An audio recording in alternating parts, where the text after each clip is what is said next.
Ascribe to the Lord the glory due his name. Bring an offering and come into his courts. Worship the Lord in the splendor of his holiness. Tremble before him, all the earth. Say among the nations, the Lord reigns, the word is firmly established, it cannot be moved. He will judge the peoples with equity.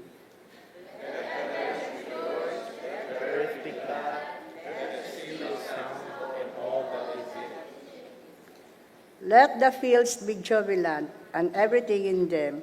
Let all the trees of the forest sing for joy.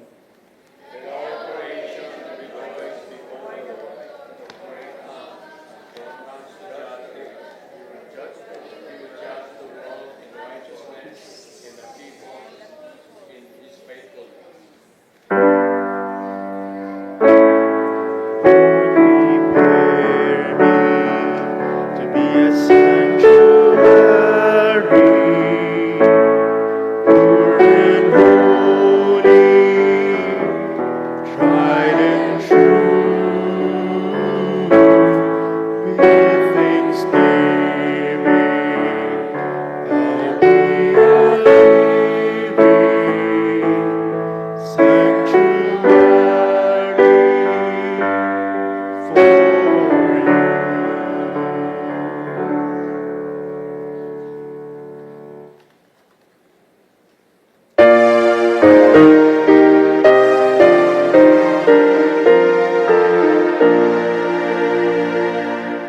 Angels from the realm of glory, bring your light o'er all the earth.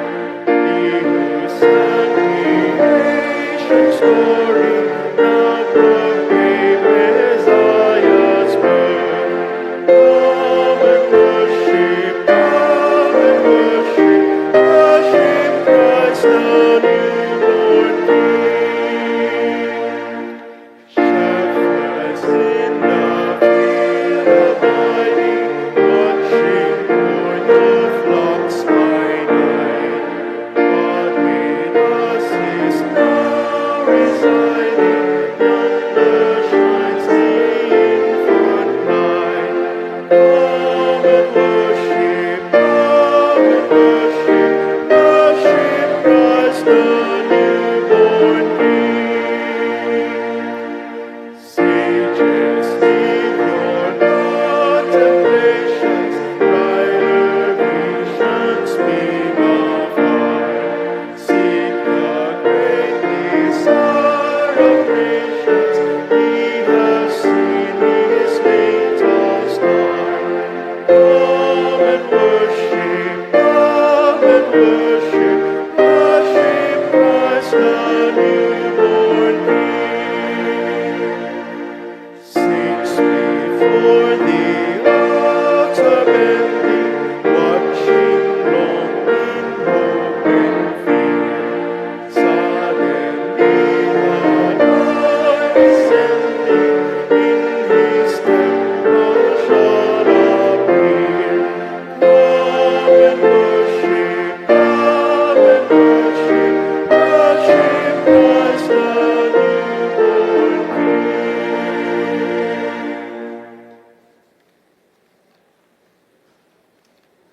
Let us pray.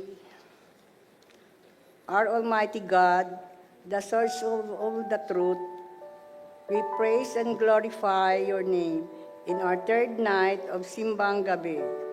Thank you for this evening, a moment of hearing your word through your messenger.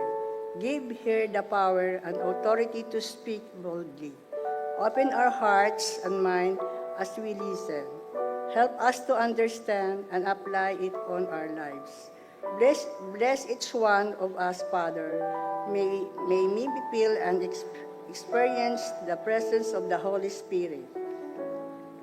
There we pray in the holy name of Jesus. Amen.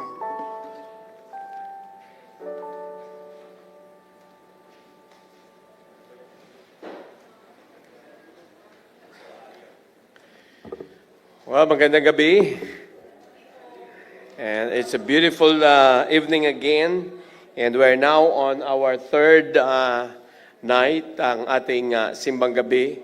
At nagpapasalamat tayo sa Panginoon for this beautiful opportunity for us to dedicate, an hour in the evening to celebrate and to praise the Lord for what He has done sa buhay ng bawat isa sa atin. Muli, kami po ay patuloy na nag-aanyaya sa bawat isa sa atin na makibahagi hanggang sa Lunes po ito. Nga lang sa linggo ay wala tayo sa gabi because in the evening we will have a cantata. Kung kayo po ay wala namang ginagawa sa gabi ng linggo, then we invite you also to come and join us because our children's cantata will be presenting for all of us at 4 o'clock, no? Sa hapon hanggang gabi na po 'yon. So pero sa umaga naman ay we will have our regular service ng 7 o'clock ng 9 o'clock, no? And 8 o'clock is our Sunday school and 9 o'clock is our regular service. And of course, gabi-gabi, bukas, meron pa rin po tayo, ika-4 po yan. And then sa Friday, kalima, and then Saturday, we'll have another one. And then Sunday, we'll have ating regular activities. And then the Simbang Gabi will culminate on Monday. So yun po yung pinaka-huling gabi na ng ating Simbang Gabi. So we're inviting all of you to come and participate. Also for those who are online, no? For those of you who have not yet joined us in the live or face-to-face na Simbang Gabi, we want to extend our invitation to you as well, no? Iba po yung kayo po ay naririto at joining us and praising the Lord and celebrating God. So if you are free in one of these days, then you come and join us and celebrate yung ating pong ginagawa sa gabing ito. And would like to welcome yung ating mga scholars and their family ngayong gabing ito at sila po ay naandito. Maaari bang palakpakan natin sila, no? And thank you again for coming and thank you for participating. We pray that God will continue to bless you. Patuloy kayong pagpalain ng Panginoon. And ganun din sa mga bisita, mga naandito ngayon, welcome po kayo. Thank you for coming and gracing this evening with your presence. So ngayon po, tayo po ay sama-sama na magpuri sa Panginoon. And we now ask the praise and worship team to come and lead us in praising the Lord.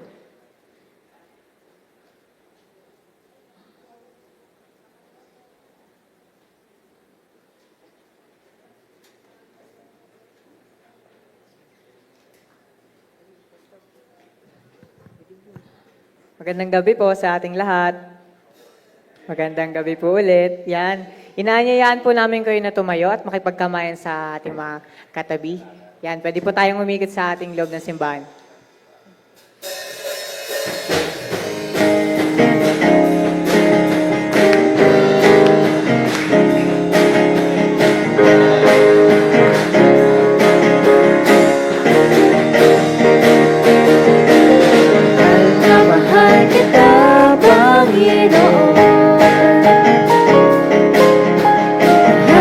Mahal kita, Panginoon.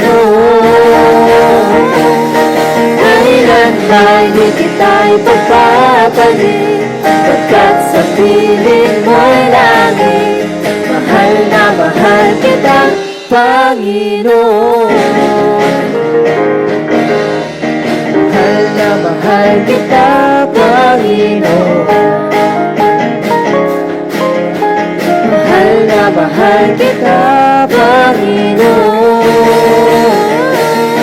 Kailan ba'y di kita ipagpapalit, pagkat sa piling mo'y langit. Mahal na mahal kita, Panginoon. Habang buhay, papupurihan ka. Habang buhay, maglilingkod sa'yo. Habang buhay, pag-ibig ko sa'yo.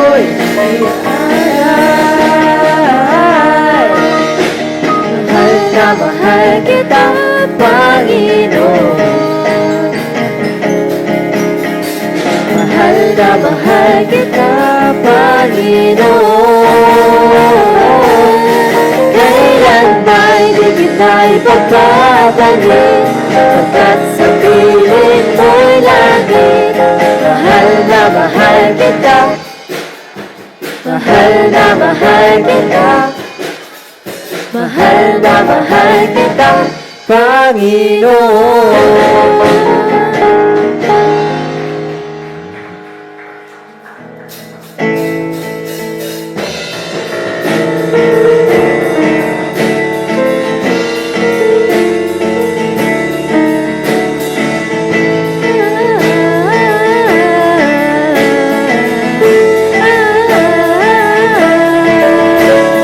Joy to the world on a night that no other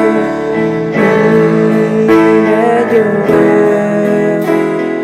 God is with us, rulers and kings.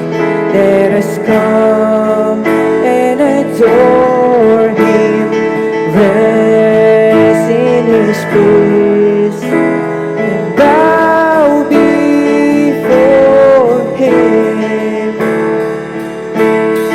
Sing all you people, the Lord Almighty reigns. Sing every creature of God, come bless His name.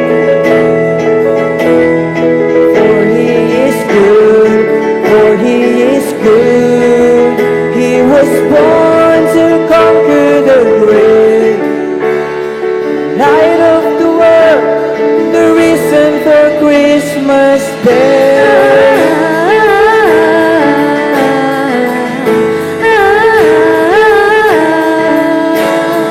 Stars we have seen over deserts and oceans. Darkness will sleep, but never hopeless. Redemption's King, His name is Jesus. Sing all you people, the Lord Almighty reigns. Sing every creature of God, come bless His name. For He is good, for He is good. He was born to conquer the grave. Light of the world, the reason for Christmas Day.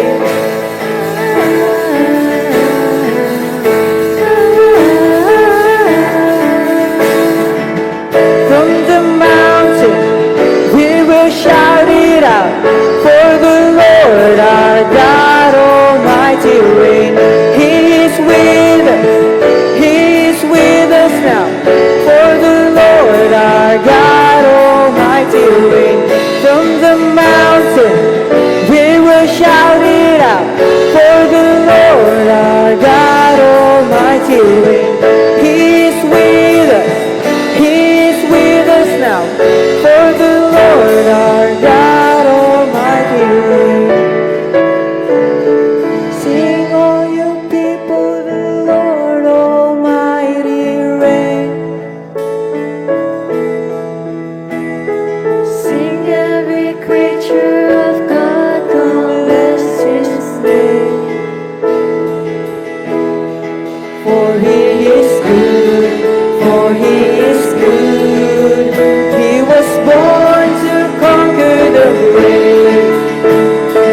Light of the world, the reason for Christmas. Sing all you people, the Lord Almighty reigns. Sing every creature of God, come bless His name. For He is good, for He is good.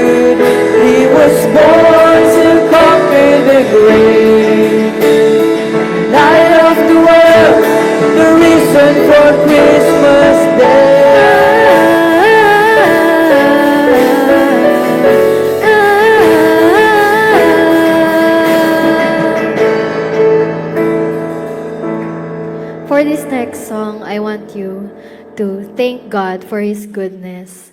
I want you to thank the Lord for a whole year full of blessings, full of good health, wisdom, and strength. Let us sing Goodness of God.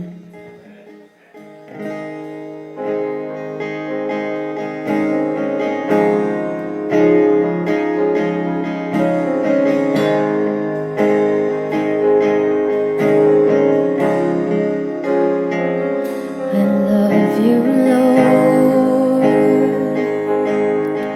Oh, your mercy never fails me.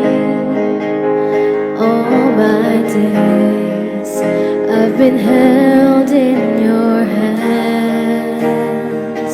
From the moment that I wake up until I lay my head, oh, I will sing of the goodness of God. 'Cause all my life you have been faithful, and all my life you have been so, so good. With every breath that I am able, oh, I will sing of the goodness of God. I love your voice. You have led me through the fire, darkest night. You are close like no other. I have known you as a father. I've known you as a friend, and I have lived of the goodness of God. 'Cause all my life, all my life you have been faithful, and all my life you have been so, so good. With every breath that I am able, oh, I will sing of the goodness of God. Your goodness is running after, it's running after me.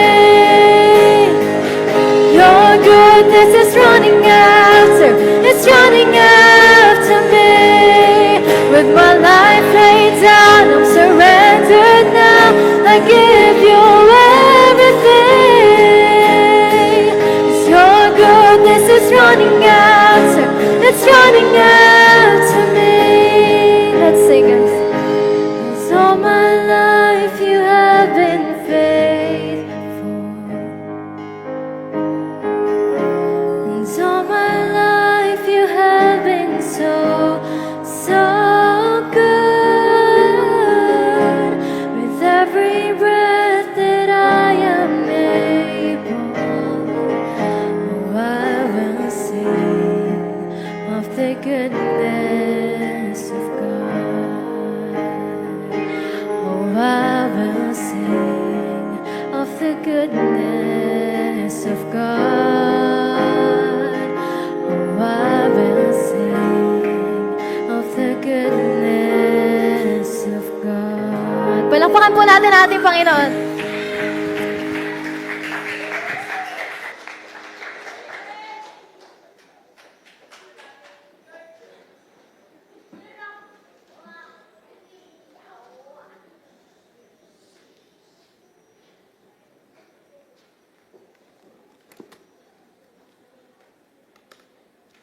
Tayo ng lahat ay magsipagtayo.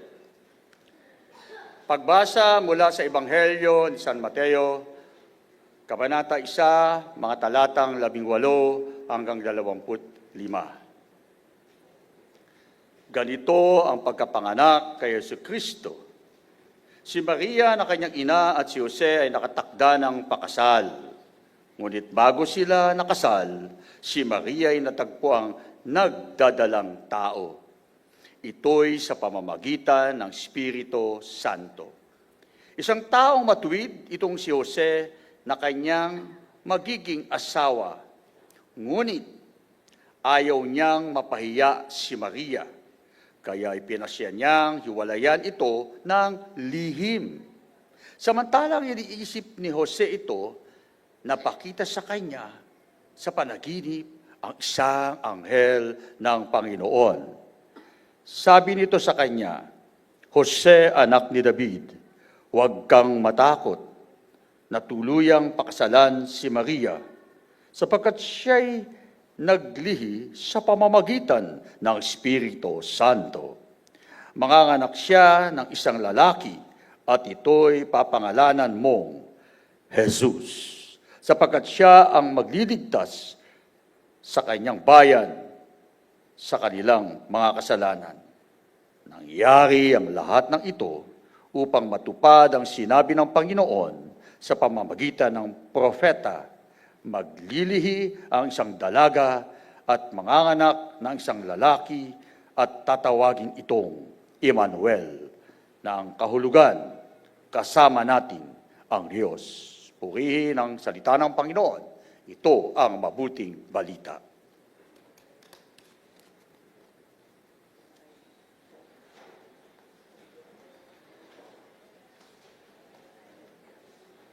FAMC Women.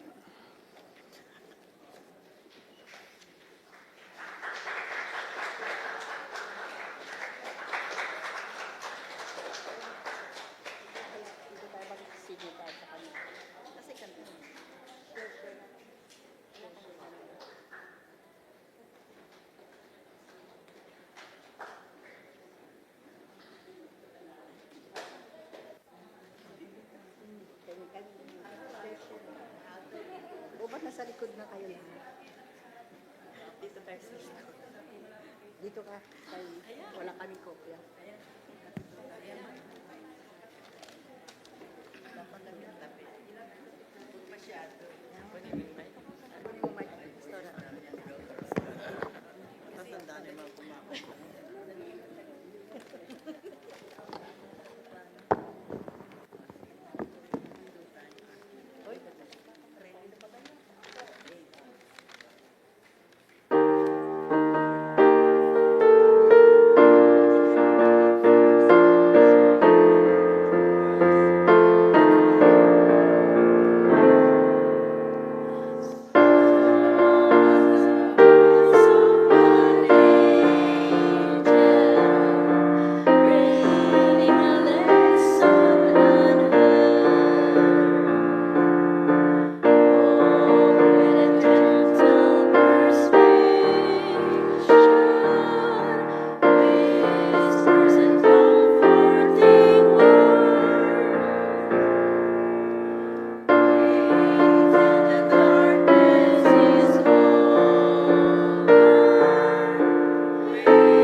Magandang gabi po sa inyong lahat.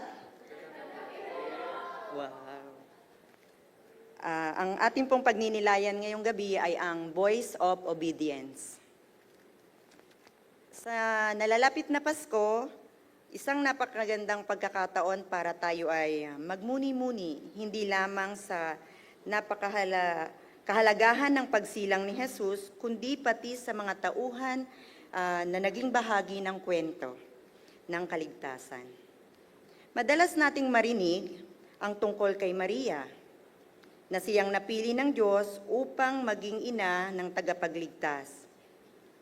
Napupuno ang ating puso ng galak at pagsamba sa pagsilang ni Kristo, ang Emmanuel, ang Diyos na sumasa atin. Subalit ngayong gabi, nais kong bigyan ng natatanging pansin ang isang tauhan na madalas ay nakakaligtaan. Ito ay si Jose, ang asawa ni Maria, tahimik, mapagkumbaba, ngunit puno ng pananampalataya. Si Jose ay isang halimbawa kung ano ang ibig sabihin ng sumusunod sa Diyos. Kahit sa gitna ng takot, kahihiyan, at sakripisyo. Sa ating talata ngayong gabi mula sa Mateo 1:18-25, makikita natin ang lihim na pananampalataya ni Jose, ang kanyang pagsunod sa Diyos. Ang mga aral ay maaari nating makuha mula sa kanyang buhay, higit sa pagiging asawa ni Maria at ama sa lupa ni Jesus. Si Jose ay simbolo ng pagsunod ng may pananampalataya, sakripisyong may pagmamahal, at katiyakang nananalig sa plano ng Diyos. Kahit hindi niya ito ganap na nauunawaan, si Jose ay isang pangkaraniwang tao.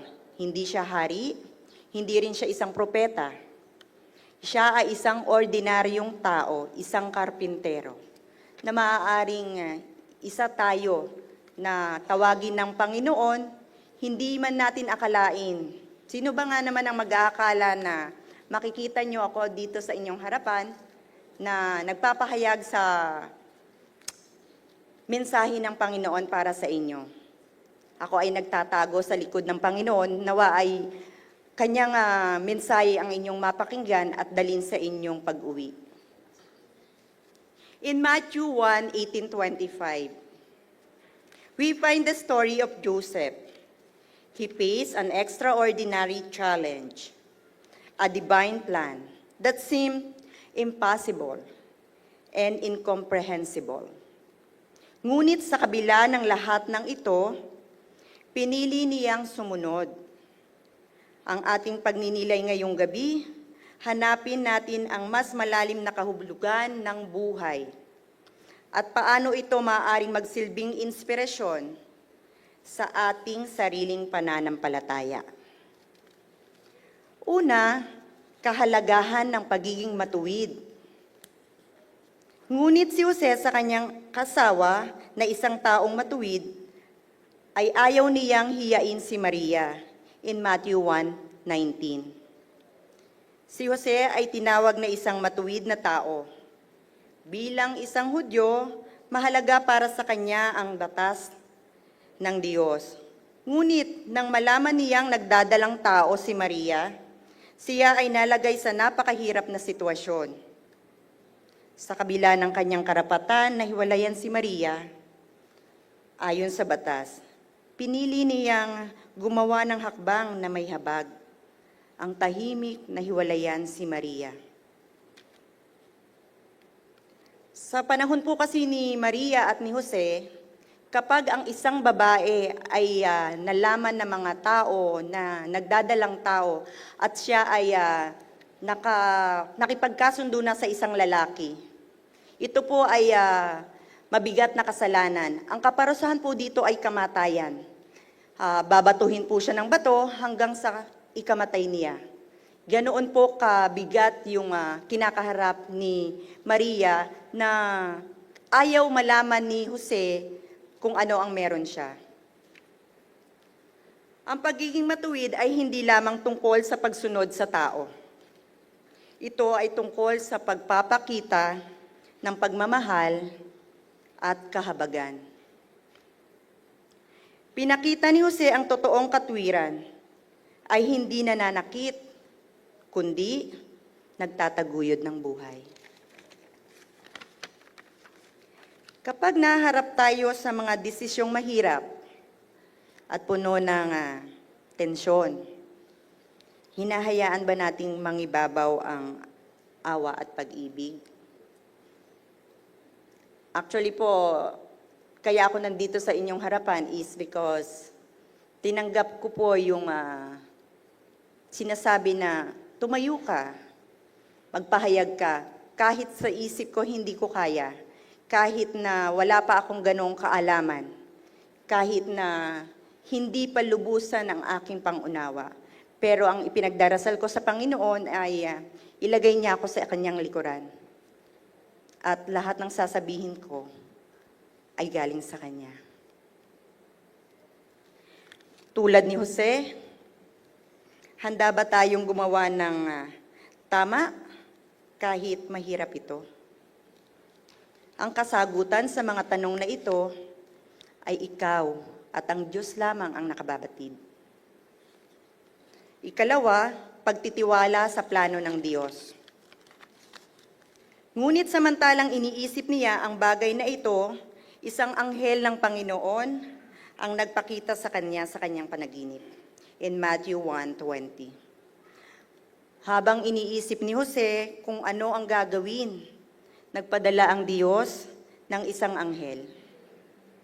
Upang magbigay liwanag, sinabi ng anghel, huwag kang matakot na kunin si Maria bilang iyong asawa, sapagkat ang sanggol na nasa kanyang sinapupunan ay mula sa Espiritu Santo. Ang nakatakdang magligtas sa kanyang bayan mula sa kanilang mga kasalanan. Hindi madaling maunawaan ang ganitong mensahe.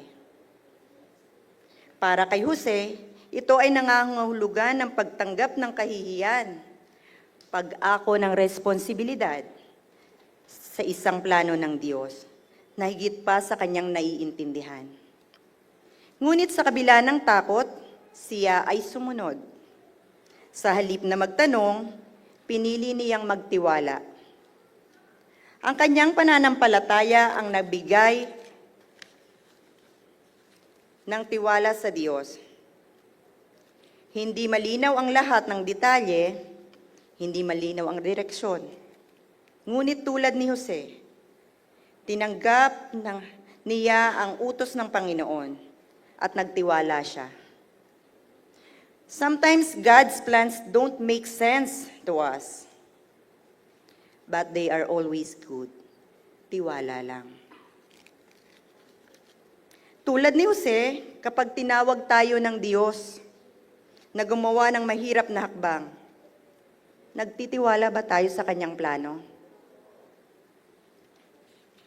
Ikatlo, tahimik, ngunit buong pusong pagsunod. Pagkagising ni Jose, ginawa niya ang inuutos ng anghel ng Panginoon. In Matthew 1:24. Ang pananampalataya ni Jose ay hindi makikita sa mga salita lamang, kundi sa kanyang gawa. Walang iniwang talumpati o tanong si Jose, ngunit ang kanyang buhay ay puno ng tahimik na pagsunod. Si Jose ay isang halimbawa ng tahimik na lakas. Hindi niya kailangang maging sikat o malakas na salita upang ipakita ang kanyang pagtitiwala sa Panginoon. Kapag tinawag tayo ng Diyos, paano tayo tumutugon? Kailangan ba nating iparinig sa iba ang ating oo? O handa ba tayong sumunod ng tahimik, ngunit buong puso? Ang kanyang pagsunod, isinamtabi ni Jose ang kanyang sariling kagustuhan. Ang pangarap niyang maging isang simpleng tao, sa halip, tinanggap niya ang hamon na maging ama sa lupa ni Jesus. ang tagapagligtas ng mundo. Si Jose ay naging masunurin sa Panginoon. Hindi ito komportable, maaaring nangangailangan ito ng sakripisyo, ngunit ito ang landas patungo sa kanyang kalooban. Pakaisipin natin na bawat pagpupursige at pagsunod sa Panginoon ay may magandang nagiintay para sa atin. Maihahalin tulad ito sa isang mahabang ulan. Iyon ang sakripisyo sa una. Ngunit sa pagtatapos nito, isang bahaghari ang nagiintay sa atin sa dulo. Sa bawat sakripisyong ginawa natin para sa Diyos, tayo ay nagiging bahagi ng mas malaking kwento ng kaligtasan. Si Jose ay huwaran ng tahimik na pananampalataya. Ang pagsunod sa Diyos, ang kanyang buhay ay isang paalala na, una, ang katwiran ay may kasamang kahabagan. Ikalawa, ang pananampalataya ay pagtitiwala sa plano ng Diyos, kahit hindi ito nauunawaan. Ang ikatlo, ang pagsunod ay hindi lamang maingay, kundi laging may kabuluhan. Mga kapatid, ngayong Pasko, naway makita natin si Jose bilang isang inspirasyon sa ating pananampalataya. His life challenges us to trust, obey, and sacrifice for the greater glory of God. Tulad ni Jose, naway maunawaan natin ang ibig sabihin ng ating oo. Hindi lamang sa salita, kundi maging sa gawa. Lagi nating tandaan, ang sakripisyo ay bahagi ng pag-ibig sa Diyos. Sino rito ang hindi umiibig sa kaniyang pamilya? Sino rito ang hindi umiibig sa kanyang kapatid, sa kanyang magulang, sa kanyang kaibigan? Sino rito ang hindi umiibig sa kanyang iniirog? Maaaring lahat tayo, isa man doon sa sinabi ko, ay magtataas ng kamay.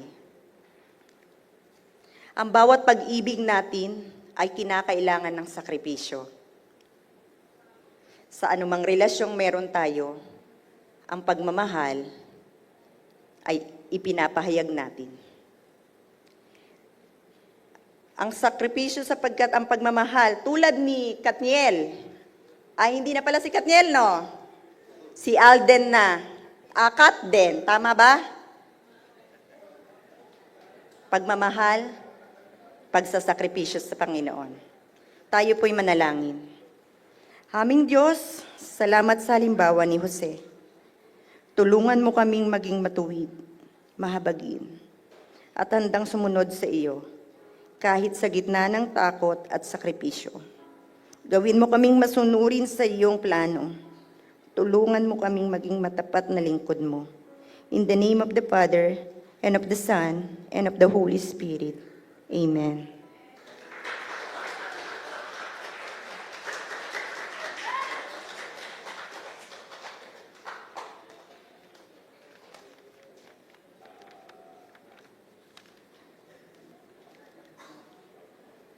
Numbers 18:29. You must present as the Lord's. Portion the best and honest part of everything given to you.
Makakaupo na po tayo. God is good. And all the time. Merry Christmas po sa inyong lahat. Pero ba sabihin ninyo sa inyong mga tabi, Merry Christmas. And alam nyo, habang nag-share si Sister Des, kanina, ang sabi niya, I think sinulat ko pa yung sinabi niya, no? Na ang Pasko ay pakikibahagi sa pagliligtas ng Diyos, no? So ang Pasko po ay isang ginawa ng Diyos para sa ating kaligtasan. At tayo ay tinatawag o nananawagan ng Panginoon na tayo ay makibahagi sa gawaing ito ng Diyos ng pagliligtas. At hangad namin na sana ay maranasan ng bawat isa sa atin ang kaligtasan ng Diyos. At ang sabi nga doon, siya ay tatawagin sa pangalang Jesus, na ang ibig sabihin ay ililigtas, sapagkat ililigtas niya ang kanyang mga tao sa kanilang mga kasalanan. Purihin ang Panginoon. And tonight tayo po, ang ating po mga bisita ay ang mga scholars natin at kanilang mga pamilya. So nais po namin kayong tawagin, pumunta po rito sa unahan at para po kayo ay aming ipanalangin, no? Yung ating po mga bisita, pwede po kayong pumunta rito sa unahan. Request namin po and then we will be praying for you. And inaangad natin sa ating mga scholars, mga estudyante at ang kanilang pamilya na dito po kayo sa unahan, no? And we have some gifts na gusto po naming ibigay sa inyo. And bilang, dyan na lang po, yan. Dito po kayo, no? And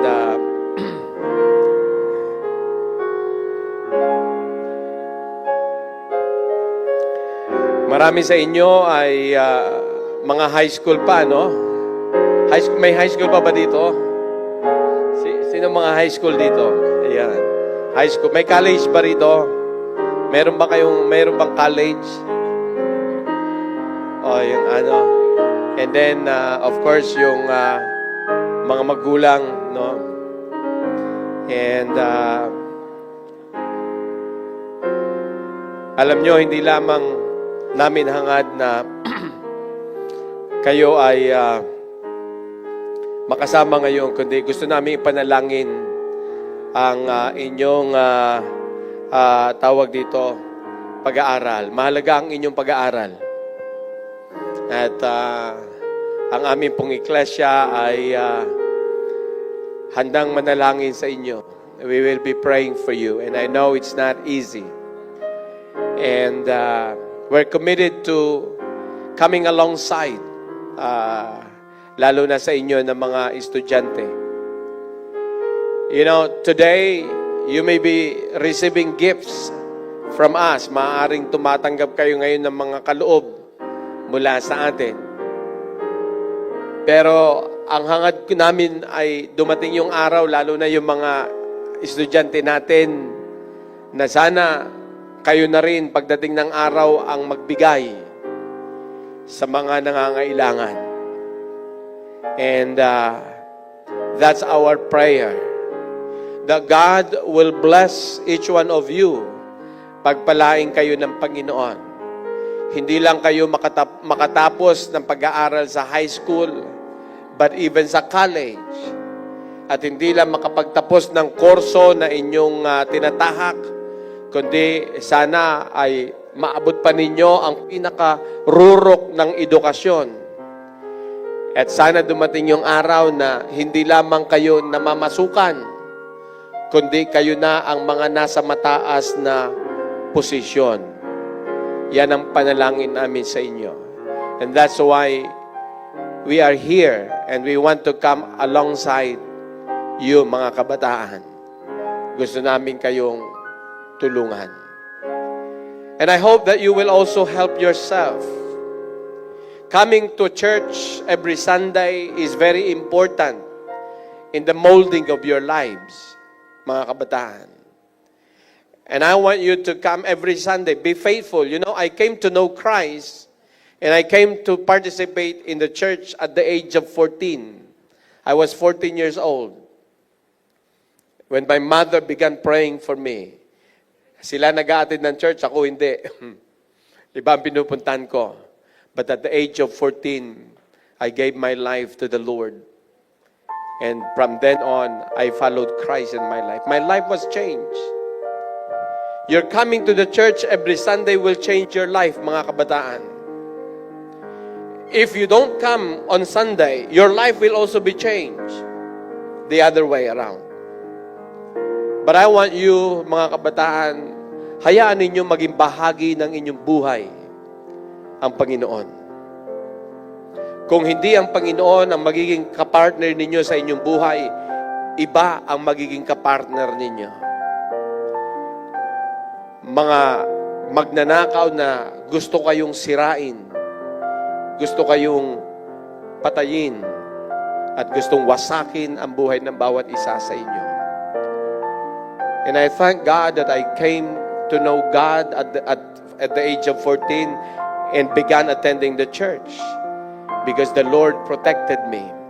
Marami ng mga kabataan katulad ninyo ngayon ang napapariwara. Mga kabataan na katulad ninyo na napapahamak. Sana hayaan ninyo na ang Diyos ang makasama ninyo sa araw-araw.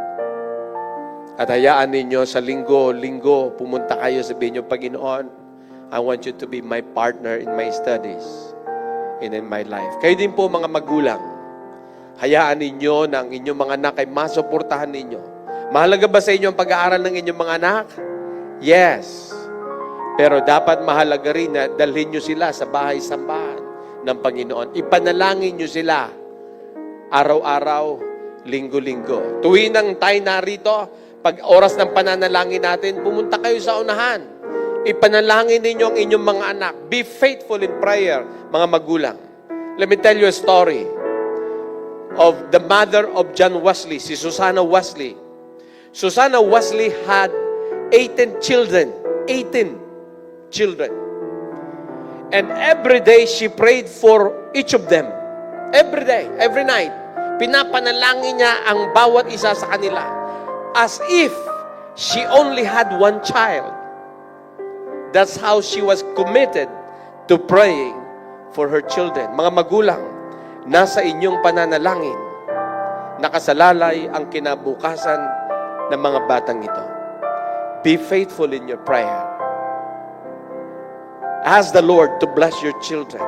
Ask the Lord to protect your children. Ask the Lord to prosper your children. Pagdating ng araw, gusto ko sila na ang magi-sponsor ng pagbibigay natin sa mga mahihirap. Ngayon, kayo ang tumatanggap. Pero mga kabataan, ang gusto ko pagdating ng araw, tatawagin niyo ako, Pastor, mamimigay ba tayo sa mga mahihirap? Meron ako 1 milyon dito. Gamitin niyo to, Pastor. Ipamigay natin sa mga mahihirap. Yan ang pangarap ko sa inyo, mga kabataan. Hindi ko pangarap na kayo laging tumanggap, nakaunat ang inyong mga kamay. No. That's not my dream for you, young people. My dream for you is that you become the man or the woman that one day you are going to give your money to the Lord. Amen? At papanalangin ko kayo. Tayo po'y manalangin. And parents, I want you to pray for your children today and tonight. Heavenly Father, we thank you for this privilege of coming before you. Ama, iniataas namin sa iyo, Panginoon, ang mga kabataang ito. Mahalaga, Panginoon, ang pag-aaral ng bawat isa sa kanila. At Panginoon, tinutulungan mo sila sa kanilang mga pag-aaral upang maihanda nilang kanilang mga sarili sa mga ginagawa mo sa kanilang buhay at nang higit kanilang makilala, Panginoon. Dalangin ko, Diyos, na kumilos kayo sa kanilang mga buhay. Sa murang isipan nila, Panginoon, hangad ko, Diyos, Panginoon, na hayaan ninyo na ang inyong kalooban ang mangyari sa buhay ng bawat isa sa kanila. May mga tao at may dyablo na gustong sumira sa kanila, gustong wasakin ang kanilang mga harap, gustong patayin ang kanilang mga buhay. Ngunit sa gabing ito, Panginoon, kayo ay naparito para kami iligtas. At Panginoon, iligtas mo mga kabataang ito. Gayun din, O Diyos, sa mga magulang na mga naririto. Tulungan mo sila na maging tapat, Panginoon, sa kakapanalangin sa kanilang mga anak. And may they be faithful in leading their children, O God, to the church every Sunday. And also praying for them every day. So that, Lord, these children will grow up in the knowledge of the Lord. And they will have the power, the protection in the presence of the Lord in their lives. Salamat po, Panginoon. Salamat, O Diyos, sa kanilang presensya ngayong gabing ito. Panginoon, ngayon, maaaring sila tumatanggap. Ngunit, Panginoon, hangad ko na dumating yung araw na, Panginoon, sila naman po ang magbibigay. Hangad ko, Panginoon, na dumating ang araw, Panginoon, na magtatagumpay sila sa mga kurso na ipagkakaloob mo sa kanila, Panginoon. One of them will become president of this country. One of them will become the chief justice of this country, Panginoon. And I pray, Father, that you will begin that journey right here, O God, in this place. And I pray for your blessing for each of them. Kumilos kayo, Panginoon, sa buhay nila. Hindi namin magagawa, Panginoon, na iligtas sila, sapagkat kayo lamang ang tagapagligtas. Kung paano nyo kaming iniligtas, iligtas mo, Panginoon, ang bawat isa. At ganoon din ang kanilang mga pamilya. Salamat po sa mensahe na ibinigay sa amin ni Sister Des, na, Panginoon, ang Pasko ay pakikibahagi sa ginagawa ninyong pagliligtas. At nawa, O Diyos, sa gabing ito'y makibahagi kami sa gawain niyong ito. Salamat po, O Diyos. Pinupuri ka namin, Ama, sa gabing ito. Sa pangalan ni Jesus. At lahat ay magsabi ng Amen and Amen. Mari ba tayong pumunta rito sa unahan at humarap po kayo roon? And andun po yung ating cameraman. Tayo po ay magpapapicture. Sige po, Ma. Gusto ko magpapicture sa future president or future chief justice ng ating bansa. Dito, punta kayo sa gitna, huwag kayong may ano. Lalo na dito sa mga kabataan. You know, remember this day. Mga kabataan, pagtagumpay na kayo, tandaan din nyo si Pastor Jason na nalangin para sa inyo. Yan. At gusto ko pong isang karangalan na makakuha ng picture kasama kayo. At you never know. I may be taking picture with these congressmen, senators, and president of our country. No? Sige po. Ayan. Compress. No? Ayan. Alright. Say hi.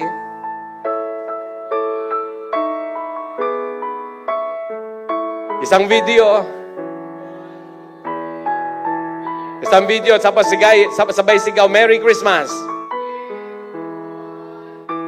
Merry Christmas! Alright. Okay po, makakabalik na po kayo sa inyong upuan. And shall we all rise? Mari po bang tumayo tayong lahat? Magkahalong saya at kaba ang nadarama ko ngayong gabing ito sa mga kabataang ito. Tumayo tayong lahat, no? We're going to close in prayer. But young people, listen to this. Magkahalong kaba at saya ang nararamdaman ko sa inyo. Masaya kami sapagkat naririto kayo. Masaya ba kayo? Amen. Palakpakan nga natin sila. Pero mayroon din po akong pangamba.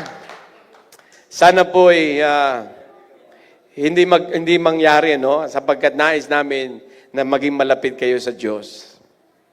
Huwag kayong lumayo sa Panginoon, mga kabataan. Napakahalaga ng Diyos sa inyong mga buhay. Amen? Tayo po'y manalangin. At ngayon, tanggapin natin lahat ang kagandahang loob ng Ama, ang pag-ibig ng Panginoong Jesucristo, at ang pakikipisan ng banal na Espiritu. At lahat ay magsabi ng Amen and Amen and Amen.